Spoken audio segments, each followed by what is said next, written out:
जय गुरु जी संगत जी। गुरु जी के इस चैनल लाइफ विद गुरु जी में आपका एक बार फिर से दिल से स्वागत है। Welcome back to my channel life with Guru ji. गुरु जी का अनंतम अनंतम शुक्राना और गुरु जी के पावन चरणों में उनकी बेटी का शत शत नमन और गुरु जी की सारी प्यारी संगत को भी दिल से जय गुरु जी। संगत जी, अब ये महीना सबको पता है, सावन का महीना चल रहा है और हमारे गुरुजी महाशिव हैं संगत जी। इसलिए इस महीने हम सब अपने गुरुजी भगवान शिव की विशेष ब्लेसिंग्स प्राप्त कर सकते हैं इस महीने में।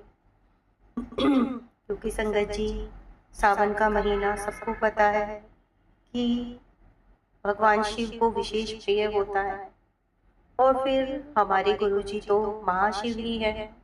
तो संगत जी, आज इसी पर हम बात करेंगे कि सावन का महीना संगत जी एक अत्यंत पावन और आध्यात्मिक ऊर्जा से भरा हुआ समय होता है, जो संपूर्ण रूप से भगवान शिव को समर्पित है और हमारे गुरुजी तो महाशिव ही हैं संगत जी।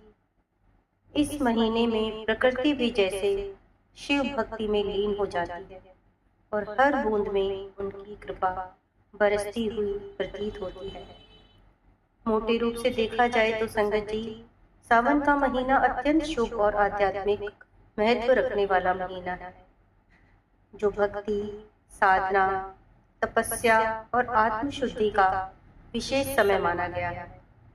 इस दौरान भगवान शिव की विशेष आराधना की जाती है संगत जी, और ऐसा विश्वास है कि इस माह में की गई भक्ति शीघ्र फलदायी होती है।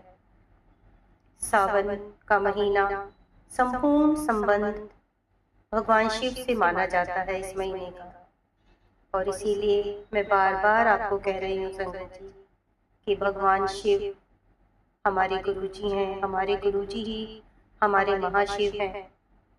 और शास्त्रों के अनुसार इसी पावन महीने में समुद्र मंथन की दिव्य लीला भी घटित हुई थी, जिससे जो हलाहल विष निकला था। जब समस्त देवता और दानव उस विष की तपन से विचलित हो उठे, तब भगवान शिव ने समस्त सृष्टि की रक्षा हेतु वह विष स्वयं ही पी लिया था। यह लीला, यह कथा हम सबने ही सुनी हुई है संगत जी, और इस विष को पीने के कारण ही हमारे महादेव नीलकंठ कहलाए। तभी से संगत जी सावन शिव जी की अनंत करुणा, त्याग और तपस्या का प्रतीक बन गया है। जब समुद्र मंथन से निकले विष को भगवान शिव ने समस्त सृष्टि की भलाई के लिए अपने कंठ में धारण किया, तब वह विष अत्यंत उग्र और प्रचंड था, और उस विष की तपन को शांत करने के लिए देवताओं और श्रद्धालुओं ने शिव जी पर पवित्र जल अर्पित किया। और तभी से यह परंपरा प्रारंभ हुई कि सावन के महीने में भक्तजन श्रद्धा भाव से भगवान शिव का जलाभिषेक करते हैं, जिससे उनका आशीर्वाद प्राप्त हो और जीवन में शांति, स्वास्थ्य और सकारात्मक ऊर्जा बनी रहे। संगत जी, ऐसा माना जाता है कि सावन के पावन महीने में की गई भक्ति, पूजन और तपस्या का फल अन्य किसी भी समय की साधना से कहीं अधिक होता है। जो पुण्य और कृपा पूरे वर्ष भर की पूजा से प्राप्त नहीं हो पाती, वह श्रद्धा से सावन में किए गए शिव पूजन से सहज रूप से प्राप्त हो सकती है। इस साल जो सावन का महीना है, वो हम सबको पता है कि 11 जुलाई से आरंभ होकर 9 अगस्त तक रहेगा, और इन पवित्र दिनों में हमें अपने गुरुजी की, भगवान शिव की अनुकंपा, उनकी करुणा और कृपा निरंतर भक्तों पर बरसती दिखेगी। संगत जी, भगवान शिव की महिमा को प्राप्त करना अत्यंत सरल है और सहज है, क्योंकि उनकी भक्ति सबसे सरल, निष्कपट और हृदय से की जाने वाली होती है। हमारे भगवान भोलेनाथ केवल भाव के भूखे हैं। उन्हें ना तो किसी विशेष विधि की आवश्यकता है, ना ही जटिल कर्म कांडों की। सच्चे हृदय से लिया गया ओम नमः शिवाय का एक मंत्र ही उन्हें प्रसन्न कर देता है। इसी कारण संगत जी उन्हें भोलानाथ कहा जाता है, जो अपने भक्तों पर तुरंत कृपा करने वाले और शीघ्र प्रसन्न हो जाने वाले देव हैं। और संगत जी हम सबको पता है, हमारे गुरुजी भी सिर्फ एक इस मंत्र से प्रसन्न हो जाते हैं, क्योंकि हमारे गुरुजी भी भगवान भोलेनाथ हैं, महादेव हैं। सावन के इस पवित्र महीने में भगवान की शिव की साधना करने से विशेष कृपा प्राप्त होती है। संगत जी इस समय किया गया जाप, ध्यान और अर्चना अत्यंत फलदायी होता है। कहते हैं कि जो भी भक्त सच्चे मन से अपनी समस्याओं का समाधान इस महीने गुरुजी से या शिवजी भगवान से मांगता है, एक ही बात है संगत जी, ध्यान से सुनिएगा, उसे उसका उत्तर अवश्य मिलता है। शिव की भक्ति इस महीने करने से जीवन के हर संकट, पीड़ा और भ्रम को दूर करने की शक्ति रखती है। बस आवश्यकता है तो श्रद्धा, समर्पण और विश्वास की। संगत जी भगवान शिव की विशेष कृपा प्राप्त करने के लिए सावन के महीने में आने वाले प्रत्येक सोमवार का उपवास रखना अत्यंत शुभ माना गया है, और बहुत सारी संगत भी रखती होगी। लेकिन संगत जी हम सब जानते हैं, हमारे गुरुजी कभी भी हमें कोई व्रत उपवास करने के लिए नहीं बोलते थे। उन्होंने हमेशा हमें इन उपवासों से, व्रतों से दूर रहने के लिए कहा। वो कहते थे कभी किसी वहम में पढ़ने की जरूरत नहीं है, भूखे रहने की जरूरत नहीं है। लेकिन हाँ, हम ये सब जानते हैं कि बहुत सारी संगत भी जरूर रखती होगी सोमवार के सावन के व्रत, क्योंकि इन व्रतों के माध्यम से वह समझते हैं कि वे अपने शरीर और मन को शुद्ध कर शिव भक्ति में लीन हो जाते हैं। और हम किसी की आस्था को क्या बोल सकते हैं संगत जी। अगर कोई संगत भी उपवास रखती होगी तो ठीक है, वो उनकी अपनी भक्ति है, क्योंकि सावन में उपवास रखना बहुत ही शुभ माना जाता है। और सावन के सोमवार को उपवास रखकर जल अर्पित कर ओम नमः शिवाय का जाप करने से भोलेनाथ शीघ्र प्रसन्न होते हैं और अपने भक्तों पर असीम कृपा बरसाते हैं। लेकिन संगत जी जैसे अभी आपको बोला मैंने कि हमारे गुरुजी ने तो कभी उपवास रखने के लिए नहीं कहा, तो इसलिए ऐसा नहीं है कि अगर कोई उपवास नहीं रखता तो उस पर हमारे गुरुजी भगवान भोलेनाथ कृपा नहीं बरसाएंगे। नहीं संगत जी, कई लोग अपनी बीमारी की वजह से भी उपवास नहीं रख पाते। उनका शारीरिक स्वास्थ्य उनको ये इजाजत नहीं देता कि वो उपवास रखें, तो इसमें कोई वो नहीं है। वो सुबह उठकर नहा धोकर अगर शिवलिंग पर सिर्फ जल अर्पित कर और बेलपत्र के साथ अर्पित करके ओम नमः शिवाय का जाप करें, तो उससे भी भोलेनाथ हमारे गुरुजी शीघ्र ही प्रसन्न हो जाएंगे। क्योंकि हमारे गुरुजी ने तो कभी किसी उपवास और व्रत को जरूरी समझा ही नहीं। यह व्रत न केवल हमारे कष्टों को दूर करता है, बल्कि आत्मा को भी शांति और शक्ति प्रदान करता है। इसलिए संगत जी जो रख सकते हैं व्रत वो रखें, और हम सब संगत के लिए ऐसा कोई जरूरी नहीं है कि हम व्रत रखें। ये अपनी अपनी श्रद्धा है, अपना अपना विश्वास है। और सावन के महीने में यदि आप प्रतिदिन शिवलिंग पर जल और बेलपत्र अर्पित कर दें तो भी भगवान शिव अत्यंत प्रसन्न होते हैं। यह सरल सी सेवा भी अत्यधिक पुण्य देने वाली मानी जाती है। जहाँ तक संभव हो संगत जी दूध को कम से कम अर्पित करें, दूध कम से कम मात्रा में अर्पण करें, क्योंकि शिव जी को जल और बेलपत्र ही इस माह में सर्वाधिक प्रिय है। भक्ति का मूल्य उसकी गहराई में होता है, बाहरी दिखावे में नहीं। सच्चे मन से अर्पित एक बूंद जल भी शिव को उतना ही प्रिय है जितना कोई महापूजन। इसलिए कोई जरूरी नहीं है संगत जी कि आप उपवास जरूर रखें, ऐसा कुछ नहीं है। सावन में भगवान शिव की पूजा करते समय बस हमें कुछ बातों का विशेष ध्यान रखना चाहिए। जैसे संगत जी हम देखते हैं जब शिवलिंग पे जल चढ़ाने जाते हैं तो वहां पर स्टील के लोटे भी रखे होते हैं और तांबे के लोटे भी होते हैं। जैसे तांबे के लोटे से हमें जल तो हम अर्पित कर सकते हैं, पर संगत जी हमें तांबे के लोटे से दूध नहीं अर्पित करना चाहिए, क्योंकि यह शास्त्रों में भी वर्जित माना गया है। इसीलिए संगत जी हमें थोड़े से नियमों का पालन तो जरूर करना चाहिए। तो हम अगर शिवलिंग पर दूध चढ़ाने जा रहे हैं तो उसे हमें तांबे के पात्र में नहीं डालना चाहिए। और इस पावन महीने में ओम नमः शिवाय मंत्र को जितना अधिक संभव हो जाप करें।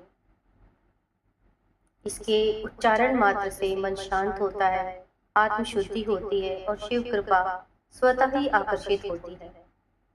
और संगत जी हम सब तो सावन के महीने में ही नहीं, हमें तो हमारे गुरुजी महाराज ने यह महामंत्र ही दे रखा है कि हम हमेशा इसी महामंत्र का जाप करते हैं। ओम नमः शिवाय शिव जी सदा सहाय, ओम नमः शिवाय गुरु जी सदा सहाय। तो इस महीने अगर हम अपने गुरु जी का, शिव भगवान की इस महामंत्र का जाप ज़्यादा से ज़्यादा करेंगे संगत जी, तो हमें बहुत सारी गुरु जी की ब्लेसिंग्स प्राप्त होंगी। सावन का महीना शिव से जुड़ने, अपने भीतर शिव को महसूस करने और जीवन को शिव में बनाने का अमूल्य अवसर है। सावन के महीने में सोमवार को भगवान शिव को विशेष रूप से पूजा की जाती है संगत जी। सोमवार का दिन भगवान शिव को और हमारे गुरुजी को भी विशेष रूप से समर्पित होता है। हम सब जानते हैं कि क्योंकि हमारे गुरुजी ही हमारे भोलेनाथ हैं और सोमवार का दिन हमारे लिए कितना विशेष होता है। और इस सावन के महीने में तो सोमवार के दिन की विशेष महिमा है। इस दिन शिवलिंग की पूजा, जलाभिषेक, बेलपत्र अर्पण और ओम नमः शिवाय मंत्र का जाप अत्यंत फलदायक माना जाता है। तो संगत जी सावन के महीने में कहा जाता है कि शिवलिंग की ही पूजा ज्यादा की जाती है, क्योंकि शिवलिंग पर ही जलाभिषेक करके हम शिव भगवान की कृपा प्राप्त करते हैं। सावन के सोमवारों में की गई पूजा को विशेष महत्व प्राप्त है, क्योंकि यह दिन शिव जी की कृपा प्राप्त करने का श्रेष्ठ अवसर माना जाता है। श्रद्धा और नियम पूर्वक किया गया सोमवार का की भक्ति भक्तों का मनचाहा फल देता है और जीवन से बाधाओं का अंत भी करता है। संगत जी अब जो मैं बात आपको बताने जा रही हूँ उसे विशेष रूप से ध्यान से सुनिएगा, क्योंकि सावन के महीने में हमें 3 बातों पर विशेष ध्यान देना चाहिए, या ये कहें कि हमें विशेष सावधानियां रखनी चाहिए।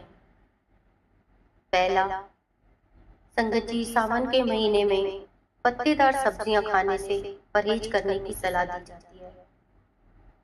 इसका एक धार्मिक कारण ही नहीं है बल्कि वैज्ञानिक कारण भी है, क्योंकि संगत जी हम सबको पता है बारिश के मौसम में पत्तेदार सब्जियों में कीड़े मकोड़ों के पनपने की संभावना बहुत अधिक होती है। ऐसे में इनके सेवन से स्वास्थ्य पर प्रतिकूल प्रभाव पड़ सकता है। साल भर तो हम संगत जी सलाद का सेवन करते हैं, कच्ची सब्जियां, फल खाते हैं, उनको खाना पसंद करते हैं, लेकिन सावन के महीने में इनका सेवन करने से विशेष परहेज करना चाहिए, क्योंकि संगत जी वही बात कि बारिश के मौसम में नमी और तापमान का एक ऐसा मिश्रण होता है जिसमें कच्ची चीजों जैसे पत्तेदार सब्जियां, फल और सलाद में छोटे छोटे कीटाणु, बैक्टीरिया और कीड़े मकोड़ों का पनपना अधिक होता है। ऐसे में इनके सेवन से संगत जी बीमारियां फैलने की संभावना बढ़ जाती है। इसलिए हमें कोशिश करनी चाहिए कि सावन के महीने में हम खाने को अगर अच्छी तरह उबाल के अच्छी तरह पका कर ही खाएं। और संगत जी सावन एक ऐसा समय है जब हमें न केवल आत्मा की शुद्धि करनी होती है बल्कि शरीर की भी रक्षा करनी होती है। इसीलिए इस महीने में भोजन संयम से करना चाहिए। अच्छी तरह पका हुआ शुद्ध और सात्विक भोजन ही ग्रहण करें, ताकि तन मन दोनों शिव भक्ति में लगे रहे और शिव कृपा के पात्र बन सकें। और तीसरा संगत जी, इस महीने में हमें कोशिश करनी चाहिए कि हम ठंडा पानी ना पिएं।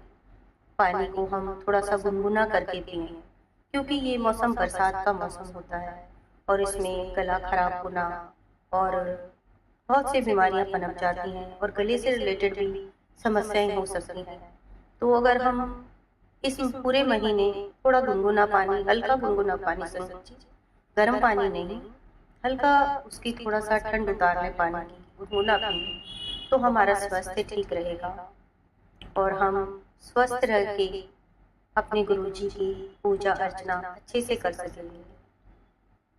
इस प्रकार यदि हम सावन के महीने में, इस पवित्र महीने में संगत जी, कुछ विशेष सावधानियां रखें, जैसे शुद्ध आहार विहार और सात्विक आचरण, नियम पूर्वक पूजा, ओम नमः शिवाय मंत्र का जाप और सच्चे मन से शिवलिंग पर जल और बेलपत्र अर्पित करें, तो हम भगवान शिव की विशेष कृपा को सहज रूप से ही प्राप्त कर सकते हैं।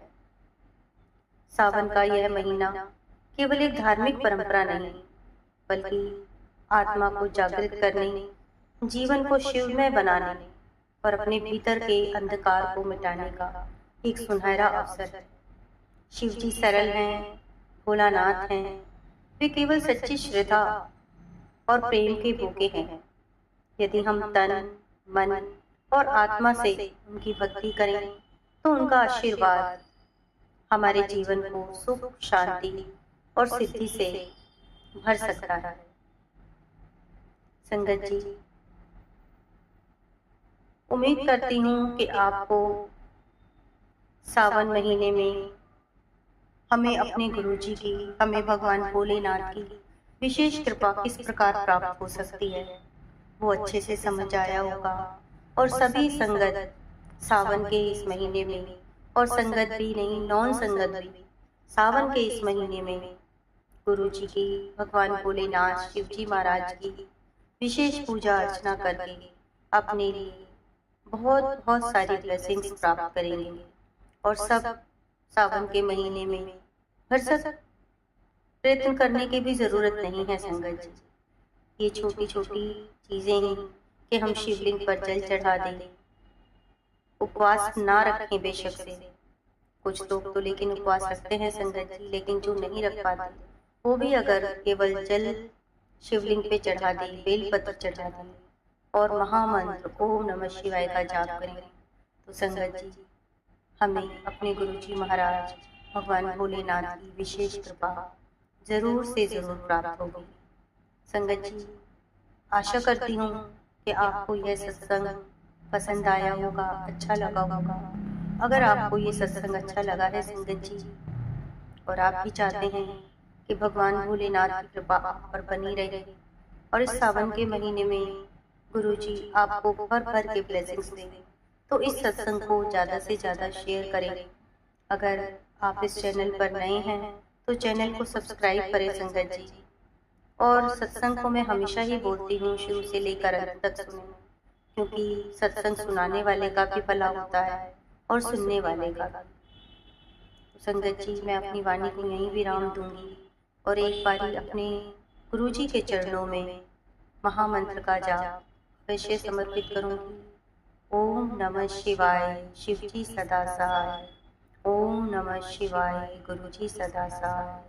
ओम नमः शिवाय, शिव जी सदा सहाय। ओम नमः शिवाय, गुरु जी सदा सहाय। जय गुरु जी, शुक्राना गुरु जी, शुक्राना मेरे मालिक।